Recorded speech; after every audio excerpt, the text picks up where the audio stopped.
Hey everyone, so in the video you just saw, I was sanding this back. So I was using some 800 to make it super smooth. Prior to doing that, and if you click on the link here, you'll see me putting down a carbon primer filler on here to create a nice smooth finish so that I can move on to the next stage, which is the template. So I now have to mask this up using this template because the customer wants the carbon to run in line with these air vents around there, and then color-coded sweeping around the outside. That's what I got to do now. This wasn't the easiest template to work with because it was a flimsy sheet of masking paper. But this is what was sent to me with the spoiler. So I set it in place with a little bit of masking tape just to hold it to where I wanted it. And then I used a very thin piece of fine line tape. I followed this with a thicker piece to make sure that it stayed in place, and then I could mask up the center. I now applied my base coat color, taking it all the way right around, doing the inside as well.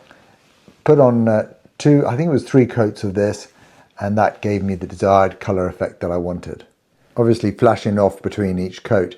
The spray gun I'm using here is the Segoda Mini Extreme. It's a 1.2. I've got the Aqua Air cap on there. This is my go-to smart repair gun. I have tried many over the years, but I keep coming back to this for my smart repairs, smaller, more localized areas work that I'm having to do. I just find it works really well.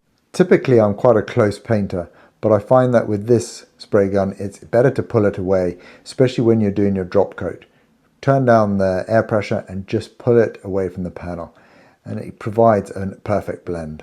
Even though I used the fine line tape, I didn't want to go too heavy on the paint, so I did apply it in lighter coats, and where I had used the fine line tape, I was actually spraying the gun away from where that edge of the fine line tape was, rather than towards it. And here's the moment of truth. This is the bit that always worries me. You know, have I got any bleed through? Will I have to start it all over again?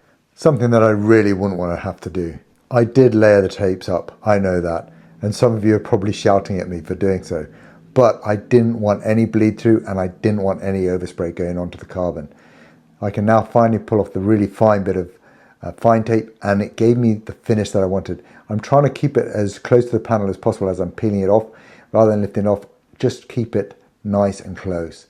Now, quick wipe down before I go into my clear. I always do this, so I use an anti-static gun and a decent tack rag. This is a water-based tack rag that I'm using here. First I'll go with the anti-static gun and the tack rag at the same time, and then I'll finish it off with the anti-static gun to get rid of any of that static that may have been built up when I use that tack rag. And I will do this before I apply my base coat and then before I apply my clear coat. It just helps give me that better finish. Getting my gun settings correct, off we go. So I'm using the Miyagi finer core here. This is a 1.5mm, it's their standard setup gun. So they do a 1.3, but I find the 1.5 in sort of conventional size is equivalent to a 1.3, 1.2, and it works really well. Full fan, 2.5, I think it's 2.5, 3 fluid turns out for me, and I'm getting the finish that I want. The clear coat that I'm using is my go-to clear coat that a lot of you have asked me before what it is. It's the Octral C600. It's a 2-to-1 formulation, and it's can be applied on either a half coat first or 2 full coats, which is what I tend to do. I'll either go for a 3/4 and then a full coat, or 2 full coats. So now I'm applying my second full coat. I've given it a sort of 3 to 5 minute flash off. It really depends on the temperature. At this time of the year, I'm looking at more of around a 5-minute flash off. And there we go. So this is the first time I've ever done something like this. My line is crisp.